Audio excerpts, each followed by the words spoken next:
Hello and welcome to Fast Thinking. My name is Doug Klain, and I'm a program assistant with the Atlantic Council's Eurasia Center.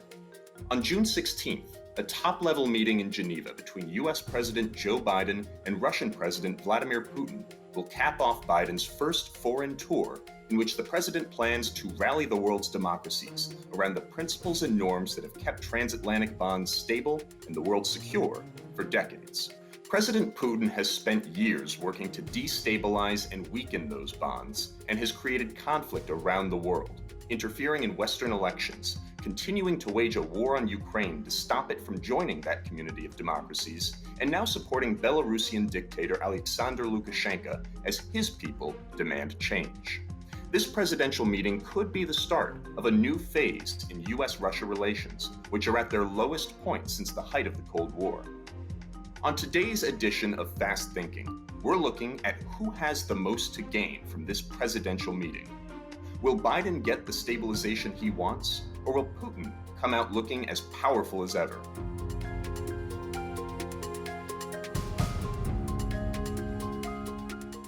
To dig into these questions, I am joined by Melinda Haring, the Deputy Director of the Atlantic Council's Eurasia Center. Melinda, hello. Hi, Doug. Great to be here with you. Great to be here with you too. So let's get started. Biden's team has stressed in advance that this meeting is not to get some big concession or deal with Putin, but to establish a stable working relationship with Russia. Experts are split on whether this meeting is a good idea. So I want to start by asking exactly that. Do you think this meeting is a good idea? Or is it going to end up being a gift to Putin, making him look good? Look, Putin already got what he wants. When he got the meeting, they were mixing martinis in Moscow. We know that from reading the Russian press. You can have an academic conversation about whether Biden should have taken the meeting or not. The hawkish analysts say no, that Biden is naive and he should have demanded something for the meeting. I think that's kind of a pointless conversation. The White House has already taken the meeting. The question is, what can Biden get out of it? I think that's really what we should be thinking about and talking about, not if or whether the meeting should actually take place. The reality is it's going to take place. And Biden is right to talk to Putin. Even though the relationship is at a very low point, probably the lowest point it's been in 30 years, we have to talk to Putin. There's no other alternative. Yeah, I think his team has been somewhat realistic, and they aren't promising some big breakthrough. They know that Putin is an adversary. They don't want him to make some kind of a big move that's going to risk hijacking and defining Biden's entire presidency. But at the same time, they need to recognize that Putin doesn't have respect for international norms, for a strategically stable relationship, and he's going to do whatever he thinks is in his interest. If it's in his interest to continue destabilizing the world, to paint Biden and America as a villain because it shores him up at home, then he's going to do that. Yeah, the two words that you keep hearing from the White House over and over again are we want a stable and predictable relationship. I think Biden is naive, though. I don't think you're going to get a predictable and stable relationship with Vladimir Putin. I think that's a pipe dream. Maybe it's just, a banal talking point. But like you said, all the misdeeds you've mentioned already, Putin's behavior has been incredibly aggressive since 2008. There's a long laundry list that we could go through today to talk about Russian aggression and revisionism. And it keeps going on. We saw it most recently this spring with huge troop increases on the Ukrainian border. We saw more aggression within Russia itself. There's a desire in the Team Biden to get rid of Russia. They think Russia is a pain. They think it's a problem that they want to manage. And they want to move on to the big challenge. If you read any of the national security documents, it's about China, climate change, COVID. Those are the big priorities. Russia gets a little paragraph, but it's generally near the bottom. Russia is not going to be a big focus of the Biden administration if Biden has his say. That's the reality. And like you said, respect is the word that Putin loves more than anything. He is so excited about this summit because he's a big man again. He's being told he's a great power, but by having the summit. So in terms of symbolism, this really helps Putin's image for sure. You mentioned a lot of the issues that Biden could raise with Putin. And Putin has a history of starting meetings like this by listing off all the grievances that Russia has against the United States and the West. Biden's coming into this meeting on June 16th with quite a couple of issues of his own that he can bring up. There's the Nord Stream 2 pipeline from St. Petersburg to Germany, recent hacks and ransomware attacks on the United States. What do you think is the top issue that Biden needs to raise with Putin in this? I think President Biden needs to say, we do not accept the spheres of influence argument. You cannot have Belarus. You cannot have Ukraine. We do not accept your argument. These places get to determine their own future. Belarusians get to decide how things shake out. If they don't want Lukashenko, it's up to them. I think he needs to say back off. I think he needs to say back off on the cyber attacks as well. He needs to read in the Riot Act and put down some real red lines. I mean, there's a lot of debate about what he should say and how far to go.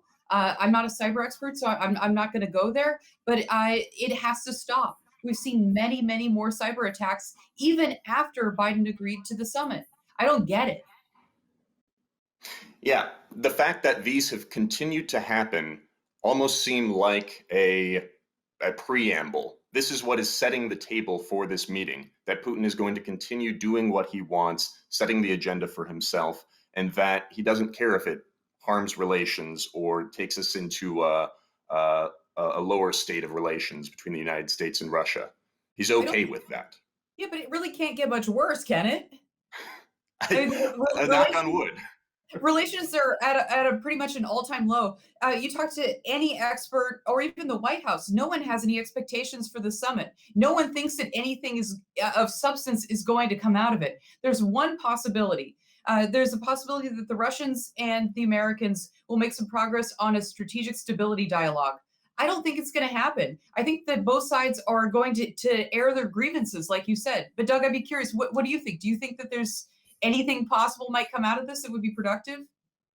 In what I've seen coming from the White House and the administration, they have not gone into detail on some kind of a deliverable agreement or big win that they want to get out of this.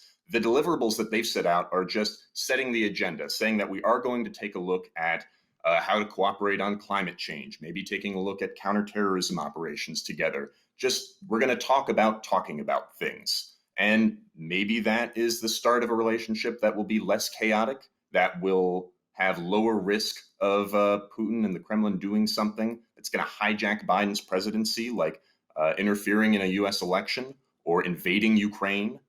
They don't want something like that to happen that takes Russia from a little problem that they can push to the side to a big problem that defines what happens to Biden for these 4 or 8 years. That's exactly right. And I think that's Biden's mistake. They seem to think that Russia is a manageable problem that they can put it in a little box, have a summit, put a bow on it, and ignore it for the next 4 years. It's not going to happen.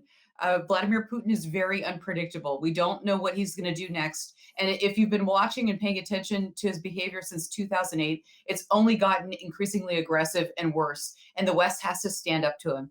Biden knows that. He knows Vladimir Putin personally. So I have confidence in him going into the summit. I think he has good advisors as well. But I don't think the expectations should be high. I think to me, the big question is how do we get through the next 4 years with a relationship like this with an adversary who's aggressive, who wants to undermine the democratic fabric of our country and of Western systems? To me, that's the big question. That brings me to my next question for you. So, the same day that Biden left for his trip to Europe, Russian opposition leader Alexei Navalny's organization was declared extremist and banned in Russia. Now, experts quickly said that that was, in part, a signal to Biden saying, whatever we talk about in Geneva, stay out of Russia's domestic affairs. Can Biden afford to not push Putin on his repressions at home? Absolutely not. He needs to go there immediately.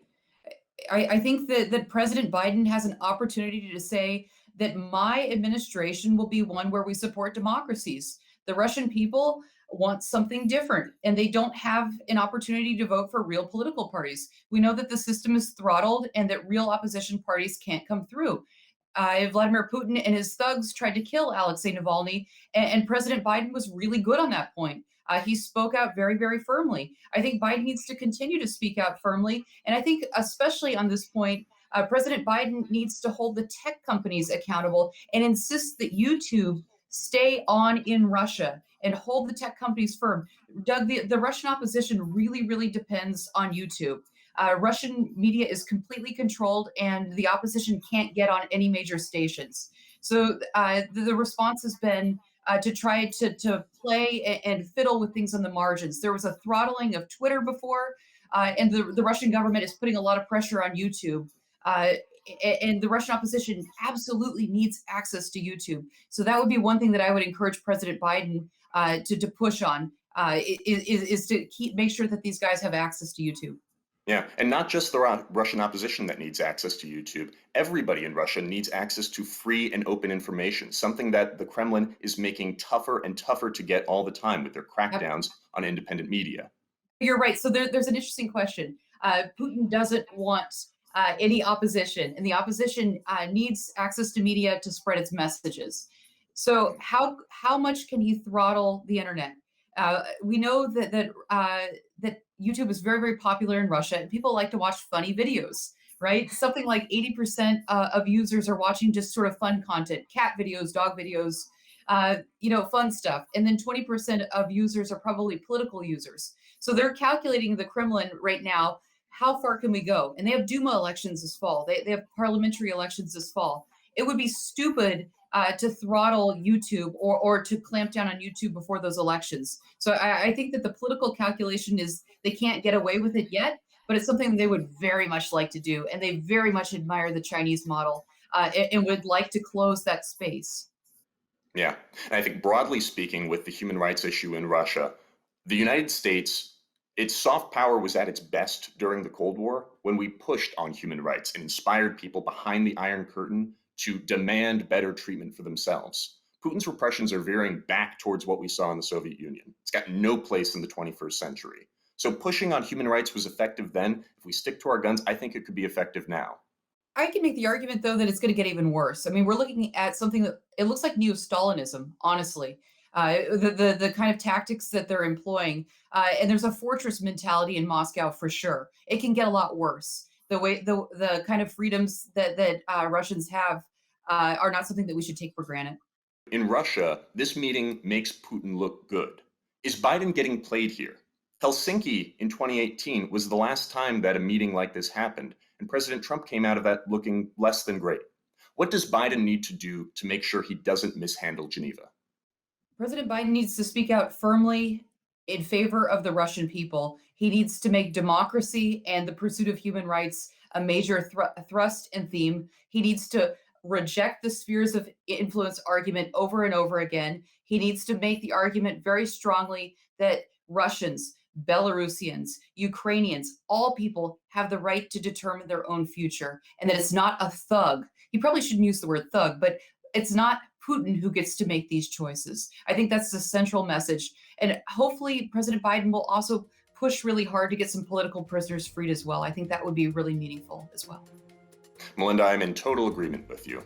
I know that no matter what happens, we're all going to be paying very close attention to this summit in Geneva on June 16th. Thank you all very much for joining us on today's edition of Fast Thinking. I'm Doug Klain. I'm a program assistant at the Atlantic Council's Eurasia Center. And Melinda Haring, thank you very much for joining us. Thank you. It was my pleasure.